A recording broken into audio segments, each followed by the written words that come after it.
Rövşən müəllimin söhbətində isə, Rövşən müəllimin söhbətində ki, bu Allah siz deyirdiniz. Rövşən müəllimin söhbətində mən onun heydərçi olmağını deyə bilmərəm, amma ki, olan sözü deyəcəyəm. Mən çünki ona təzə qayıtdım 93-cü ildə. Bu hadisədən sonra Heydər Əliyev uca spikerliyə gəlir.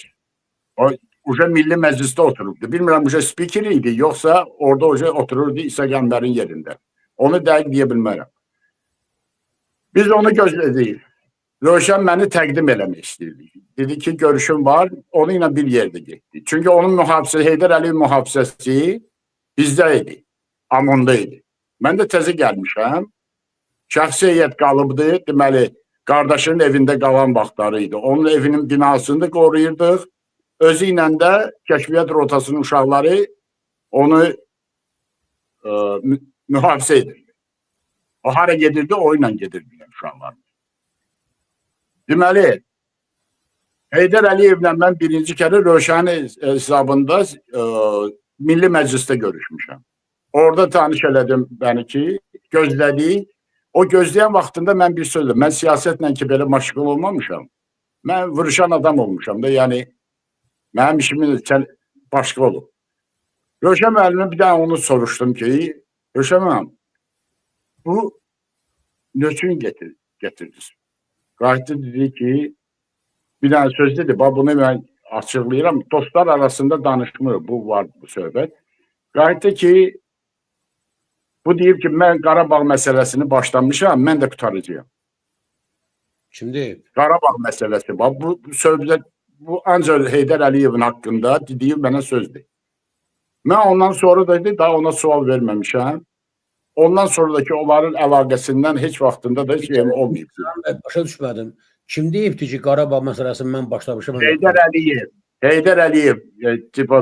Rövşənin dediyini deyirəm. Heydər Əliyev mənə deməyib. Mən onu soruşdum ki, niyə getirmişik bu da? Onu ne üçün getirmişik burada? Mən bilmək istəyirəm də. Mənə qayıtdı deyir ki, Qarabağ məsələsini deyib ki, mən başlamışam, mən də qutaracağım. Amma bir dənə də söhbət oldu orada. Mən çünki Xocalının aeroportunda olmuşam. Orada bilmirəm, Kazaryan idi ya kim idisə, Stepanakertin elə bir yine o vaxtda Xankəndin o vaxtında oranın katibi ölmüşdü. Sovet dövründən qalan katib ölmüşdü. Onun ölüsünü Yerevandan getirmişdilər Qarabağa. Xocalının aeroportuna getirmişler. Bizi aeroporttan çıkarttılar. Aeroporttan bizi çıkarttılar. Ora Daxili İşlər Nazirliyinin eserinin, Daxili İşlər Nazirliyinin spetsnazı girdi. Daxili qoşunların qırmızı biletliləri girdi. 2 metrli oğlanlarıydı onlar. Onlar girdilər aeroportu götürdülər Xocalının aeroportuna. Bizi qırağa çəkdilər ki, siz orada iştirak eləmirsiniz. Günləri onlar o daxili qoşunlar baxıcı orada. Orada 2 samolyot geldi.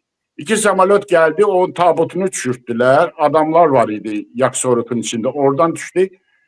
Orada bir maraqlı şey oldu ki, onlarla bir yerde de hərbiçilər geldiler. Kamuflajdaydılar. O özdeki bu ne diyeyim biz onu işte bey?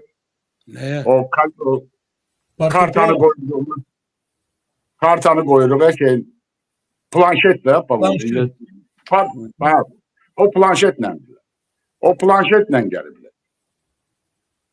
Ondan sonra da yani Kazaryanla eğer o Kazaryandırsa, oyla bu eğer bu meseleni karıştırıbsa, o hak dünyaya ölüb də gedib.